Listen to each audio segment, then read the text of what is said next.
नमस्कार और the deep dive में आपका स्वागत है। आज हम एक ऐसे सवाल पर बात कर रहे हैं जो जो हम रोज करते हैं पर शायद ही कभी सोचते हैं कि ये होता कैसे है। जब हम सेंड बटन दबाते हैं तो असल में होता क्या है? एक ईमेल या कोई मैसेज कैसे कंप्यूटर से निकलकर दुनिया के दूसरे कोने में बैठे कंप्यूटर तक पहुंच जाता है? और वो भी बस कुछ सेकंड्स में।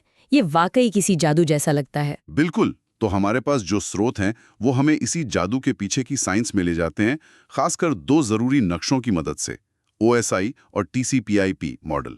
आज हम यही समझने की कोशिश करेंगे कि ये मॉडल क्या है और सबसे जरूरी, डेटा को सही जगह पहुंचाने के लिए हर लेवल पर पते या एड्रेस का मतलब क्या होता है। ये एक पते की कहानी नहीं है, बल्कि कई पतों की कहानी है। तो चलिए इस पूरी डिजिटल यात्रा को परत दर परत खोलते हैं। सबसे पहले ये दो नाम, OSI और TCP/IP, ये सुनने में तो बड़े टेक्निकल लगते हैं। हाँ, लगते तो है, पर आप इन्हें ऐसे समझ सकती हैं जैसे किसी शहर के दो अलग अलग नक्शे हों। जो OSI मॉडल है, मतलब ओपन सिस्टम्स इंटरकनेक्शन मॉडल, वो एक बहुत ही डिटेल्ड 7 मंजिला आर्किटेक्ट का बनाया हुआ खूबसूरत नक्शा है। 7 मंजिलें या कहें 7 परतें, है ना? बिल्कुल। Physical, data link, network, transport और ऊपर की 3 और। इसका मकसद था एक यूनिवर्सल नियम बनाना ताकि अलग-अलग कंपनियों के डिवाइस एक दूसरे से बात कर सके। अच्छा, मतलब ये सीखने और समस्या को सुलझाने के लिए एक परफेक्ट गाइड बुक जैसा है। एकदम। अगर कोई गड़बड़ है तो आप परत दर परत चेक कर सकते हैं कि प्रॉब्लम आखिर है कहाँ। मुझे याद है इन 7 परतों को याद रखने का एक मजेदार तरीका भी है। कुछ पिज्जा से जुड़ा हुआ था। हाँ, वही, please do not throw sausage pizza away. हाँ, यही वाला। ये दिखाता है कि इंजीनियर भी मजाकिया हो सकते हैं। तो अगर OSI एक आदर्श किताबी नक्शा है, तो फिर TCP/IP क्या है? मतलब क्या वो असली सड़क है जिस पर ट्रैफिक चल रहा है? एकदम सही पकड़ा। TCP/IP मॉडल वो व्यवहारिक 4 लेन वाला हाईवे है जिसपे आज का पूरा इंटरनेट दौड़ रहा है। और इसे अमेरिकी रक्षा विभाग ने बनाया था, राइट? हाँ, ARPANET के लिए। उन्हें एक बहुत मजबूत नेटवर्क चाहिए था जो किसी हमले के बाद भी काम करता रहे, तो व्यवहारिकता सबसे जरूरी थी। ये दिलचस्प है कि ज्यादा डिटेल्ड OSI मॉडल पीछे रह गया और ज्यादा प्रैक्टिकल TCP/IP जीत गया। बिल्कुल। TCP/IP ने OSI की कुछ परतों को मिला दिया। जैसे OSI की ऊपर की 3 परतें, एप्लीकेशन, प्रेजेंटेशन और सेशन, इन सब का काम TCP/IP में अकेली एप्लीकेशन लेयर ही कर लेती है। मतलब सादगी जीत रही। हाँ, और सबसे बड़ा फर्क ये है कि OSI सिर्फ नियम बताता है, वो प्रोटोकॉल स्वतंत्र है, जबकि TCP/IP अपने 2 मुख्य प्रोटोकॉल्स TCP और IP के इर्द गिर्द ही बना है। मतलब ये नियम भी देता है और उन्हें लागू करने वाले औजार भी। ठीक है, तो ये परतें एक तरह से नियम पुस्तिकाएं हैं, लेकिन असली जादू तो तब होता है जब डेटा इन परतों से होकर गुजरता है। ये किसी डिजिटल असेंबली लाइन जैसा लगता है ना? डिजिटल असेंबली लाइन, वाह, ये बिल्कुल सही शब्द है। इस प्रोसेस को हम कहते हैं एनकैप्सुलेशन। एनकैप्सुलेशन। हाँ, जब आप एक ईमेल भेजते हैं तो आपका डेटा सबसे ऊपरी परत, एप्लीकेशन लेयर, से अपनी यात्रा शुरू करता है और नीचे की ओर जाता है। और इस असेंबली लाइन पर हर परत अपना काम करती है और डेटा पर एक हेडर या जानकारी की एक छोटी सी चिट चिपका देती है। जैसे किसी चिट्ठी को पहले लिफाफे में डालना, फिर उस लिफाफे को एक बॉक्स में रखना। बिल्कुल, और हर बॉक्स पर एक नया पता लिखना। हर परत डेटा को एक नई पैकिंग देती है। और हमारे स्रोतों में बताया गया है कि हर पैकिंग के बाद उस डेटा का नाम भी बदल जाता है। हाँ, तकनीकी तौर पर ट्रांसपोर्ट लेयर पर इसे सेगमेंट कहते हैं। जब नेटवर्क लेयर इस पर IP एड्रेस लगा देती है तो ये पैकेट बन जाता है। और उसके बाद डेटा लिंक लेयर इस पर लोकल हार्डवेयर एड्रेस लगाती है तो ये फ्रेम कहलाता है। और आखिर में फिजिकल लेयर इस पूरे फ्रेम को बिट्स, मतलब 1 और 0 में बदलकर तारों या हवा के जरिए भेज देती है। एक मिनट, लेकिन इतनी सारी पैकिंग की जरूरत ही क्या है? ये थोड़ा ज्यादा काम नहीं लगता? ये बहुत अच्छा सवाल है और इसका जवाब ही नेटवर्किंग का दिल है। हर परत की अपनी जिम्मेदारी है। इससे हमें मिलती है मॉड्यूलैरिटी। मॉड्यूलैरिटी मतलब अगर आपको अपनी वाईफाई टेक्नोलॉजी जो लेयर 1 और 2 पर है उसे अपग्रेड करना है, तो आपको ये चिंता करने की जरूरत नहीं है कि आपका वेब ब्राउजर जो लेयर 7 पर है वो कैसे काम करता है। अच्छा, मतलब सब कुछ एक दूसरे से आजाद है। बिल्कुल।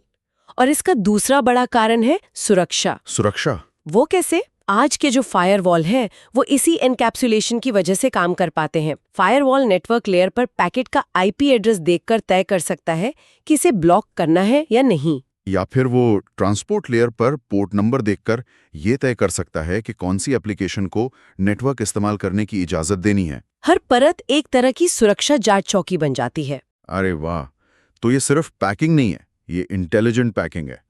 और जब डेटा दूसरे कंप्यूटर पे पहुंचता है तो वहां ये पूरी पैकिंग उल्टी खुलती है। हाँ, जिसे डीकैप्सुलेशन कहते हैं। डेटा सबसे नीचे से ऊपर की ओर जाता है और हर परत अपनी चिट पढ़कर हटाती जाती है जब तक कि आपका ओरिजिनल ईमेल पढ़ने के लिए तैयार ना हो जाए। यहीं पर पतों मतलब एड्रेसिंग की कहानी सबसे दिलचस्प हो जाती है। हाँ, ये कोई एक पता नहीं है, बल्कि पतों का एक पूरा सिस्टम है। बिल्कुल, एक पदानुक्रम है, एक हायरार्की। मैंने एक एनालॉजी सोची थी कि आईपी एड्रेस शहर का पता है, मैक एड्रेस उस शहर में घर का नंबर है और पोर्ट नंबर बताता है कि चिट्ठी घर के किस सदस्य को देनी है। हाँ, क्या ये सही है? ये काफी करीब है। शुरुआत के लिए ये बहुत अच्छी एनालॉजी है। इसे और सटीक बनाए तो आईपी एड्रेस जो लेयर 3 पर है वो है आपके घर का पिन कोड और गली का पता। ये ग्लोबल है। ओके, मतलब पूरी दुनिया के लिए? हाँ, राउटर इसी पते को देखकर पैकेट को दुनिया भर में भेजते हैं। फिर आता है मैक एड्रेस लेयर 2 पर। यह है उस मोहल्ले के अंदर आपके घर का दरवाजा नंबर। मतलब ये लोकल है? एकदम। एक बार जब डेटा आपके लोकल राउटर तक पहुंच जाता है तो वो मैक एड्रेस का इस्तेमाल करके उसे आपके लैपटॉप या फोन तक पहुंचाता है। और पोर्ट नंबर? और पोर्ट नंबर लेयर 4 पर वो है आपके घर के अंदर का कमरा।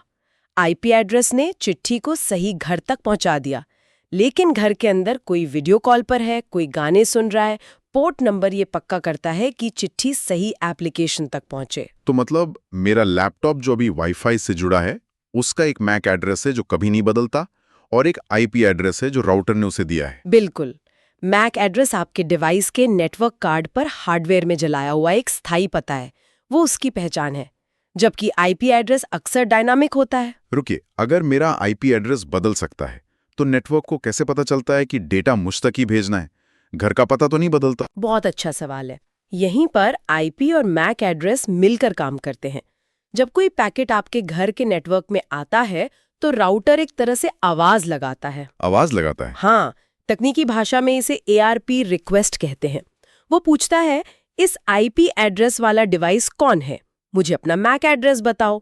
आपका लैपटॉप जवाब देता है, हाँ, ये मेरा आईपी है और ये रहा मेरा मैक एड्रेस। वाह, तो राउटर को पता चल जाता है कि पैकेट को किस दरवाजे पर डिलीवर करना है। ये जुगलबंदी ही पूरे इंटरनेट को चलाती है। हाँ, और पोर्ट नंबर की भूमिका तब आती है जब डेटा आपके लैपटॉप के अंदर पहुंच जाता है। सोचिए, आपके ब्राउजर ने वेब पेज के लिए पोर्ट 443 पर रिक्वेस्ट भेजी और उसी समय मेरी जूम कॉल भी चल रही है। हाँ, जो किसी और पोर्ट नंबर का इस्तेमाल कर रही है। पोर्ट नंबर के बिना आपका ऑपरेटिंग सिस्टम कंफ्यूज हो जाएगा कि वेब पेज का डेटा जूम को भेजना है या जूम का वीडियो ब्राउजर को। ठीक है, इसी ट्रांसपोर्ट लेयर पर टीसीपी और यूडीपी का भी जिक्र है। ये क्या है? ये डेटा भेजने के दो अलग अलग तरीके हैं। टीसीपी यानी ट्रांसमिशन कंट्रोल प्रोटोकॉल, इसे आप रजिस्टर्ड पोस्ट की तरह समझिए। रजिस्टर्ड पोस्ट मतलब भरोसेमंद? बिल्कुल। ये पहले कनेक्शन बनाता है, फिर डेटा भेजता है और हर पैकेट की रसीद मांगता है। अगर कोई पैकेट गुम हो जाए तो उसे दोबारा भेजता है। अच्छा, जैसे फाइल डाउनलोड या ईमेल के लिए? एकदम। और यूडीपी यानी यूजर डेटाग्राम प्रोटोकॉल, वो पोस्टकार्ड की तरह है। बस पता लिखो और भेज दो, कोई रसीद नहीं, कोई गारंटी नहीं। लेकिन फिर इसका फायदा क्या है? स्पीड, ये बहुत तेज है। वीडियो स्ट्रीमिंग, ऑनलाइन गेमिंग, इन चीजों के लिए ये बेहतरीन है। जहां एक आध पैकेट गुम भी हो जाए तो चलेगा, पर स्पीड सबसे ज्यादा जरूरी है। समझ गया। वीडियो कॉल में थोड़ी देर के लिए तस्वीर का धुंधला होना मंजूर है, लेकिन आवाज का अटकना नहीं। बिल्कुल। चलिए अब इन सबको एक साथ रखकर देखते हैं। हमारे स्रोतों में एक पुरानी तकनीक का जिक्र है, एसिंक्रोनस ट्रांसफर मोड या ATM। उसकी आज क्या अहमियत है? ATM एक बहुत ही दिलचस्प ऐतिहासिक उदाहरण है। यह दिखाता है कि इस समस्या को हल करने का एक और तरीका भी था। ATM की खासियत ये थी कि ये डेटा को हमेशा एक ही साइज के छोटे छोटे पैकेट में भेजता था। एक ही साइज गए? हाँ, जिन्हें सेल कहते थे, ठीक 53 बाइट के। इसका क्या फायदा था? इसका सबसे बड़ा फायदा था प्रिडिक्टेबिलिटी यानी पूर्वानुमेयता। जब सारे पैकेट एक ही साइज के होते हैं तो नेटवर्क पर देरी और जिटर को कंट्रोल करना बहुत आसान हो जाता है। अच्छा, तो ये वीडियो और आवाज के लिए बहुत अच्छा रहा होगा। हाँ, खासकर टेलीकॉम कंपनियों ने इसे बहुत पसंद किया। लेकिन अंत में इंटरनेट की दुनिया में आईपी की फ्लेक्सिबिलिटी और सादगी जीत गई। तो एटीएम को एक सबक की तरह देख सकते हैं। अब इसे और भी व्यवहारिक बनाने के लिए क्या हम एक आम सिनेरियो ले सकते हैं? मान लीजिए मैं अपने ब्राउजर में google.com टाइप करके एंटर दबाता हूँ। परत दर परत क्या होता है? बेहतरीन आइडिया है, इससे सब कुछ एक साथ जुड़ जाएगा। तो पहला एप्लीकेशन लेयर। जैसे आप एंटर दबाते हैं, आपका ब्राउजर डीएनएस प्रोटोकॉल का इस्तेमाल करके पूछता है google.com का आईपी एड्रेस क्या है। उसे जवाब मिलता है, मान लीजिए 172.217.167.78। ओके, तो पता मिल गया। दूसरा ट्रांसपोर्ट लेयर। अब ब्राउजर टीसीपी को एक एचटीटीपी रिक्वेस्ट देता है। टीसीपी उसके छोटे छोटे टुकड़े करता है जिन्हें सेगमेंट कहते हैं, और हर टुकड़े पर सोर्स और डेस्टिनेशन पोर्ट नंबर लगाता है। जैसे वेब सर्वर के लिए पोर्ट 443। तीसरा नेटवर्क लेयर। अब ये सेगमेंट आईपी लेयर को दिए जाते हैं। आईपी लेयर हर सेगमेंट पर अपना हेडर लगाती है जिसमें आपका आईपी और गूगल का आईपी होता है। अब ये पैकेट बन गया। ठीक है। चौथा डेटा लिंक लेयर। ये पैकेट अब नेटवर्क कार्ड को दिया जाता है जो इसे एक फ्रेम में लपेटता है। इस फ्रेम पर आपके लैपटॉप का मैक एड्रेस और आपके घर के राउटर का मैक एड्रेस लगाया जाता है। और आखिरी परत, पांचवा फिजिकल लेयर। आखिर में ये पूरा फ्रेम बिट्स में बदला जाता है और वाईफाई तरंगों या केबल पर सिग्नल के रूप में आपके राउटर की तरफ भेज दिया जाता है। और मेरा राउटर क्या करता है? क्या वो इस पूरी पैकिंग को खोलता है? नहीं, और यही सिस्टम की खूबसूरती है। आपका राउटर सिर्फ लेयर 3 तक की जानकारी देखता है। वो फ्रेम को खोलता है, पैकेट को निकालता है और इसके आईपी हेडर को पढ़ता है। अच्छा, वो देखता है कि डेस्टिनेशन आईपी गूगल का है। वो कहता है, अच्छा ये मेरे लिए नहीं है, इसे इंटरनेट पर आगे भेजना है। फिर वो पैकेट को एक नए फ्रेम में डालकर आपके इंटरनेट सर्विस प्रोवाइडर की तरफ भेज देता है। और ये प्रक्रिया हजारों राउटर्स पर तब तक दोहराई जाती है जब तक पैकेट गूगल के सर्वर तक नहीं पहुंच जाता। ये तो सच में किसी जादू जैसा है जो हर पल, हर सेकंड, अरबों बार हो रहा है। तो आज हमने नेटवर्किंग की दुनिया की परतों को खोला। OSI मॉडल एक आदर्शवादी नक्शा है और TCP/IP वो मजबूत रास्ता है जिस पर हम सब असल में चलते हैं। हमने एनकैप्सुलेशन की डिजिटल असेंबली लाइन को समझा और डिकैप्सुलेशन की भी। हाँ, और सबसे जरूरी हमने मैक, आईपी और पोर्ट नंबरों के उस पतों के सिस्टम को देखा जो ये पक्का करता है कि हमारा हर संदेश, हर क्लिक बिल्कुल सही मंजिल तक पहुंचे। ये सब कुछ समझने के बाद एक मजेदार बात बताती हूँ। नेटवर्किंग की दुनिया में जहां OSI मॉडल में साथ पढ़ते हैं, इंजीनियर्स अक्सर मजाक में लेयर 8 की बात करते हैं। लेयर 8 वो कौन सी परत है जो किताबों में नहीं है? लेयर 8 है उपयोगकर्ता, मतलब द यूजर। अच्छा। और कभी-कभी लोग लेयर 9 संगठन और लेयर 10 सरकार की भी बात करते हैं।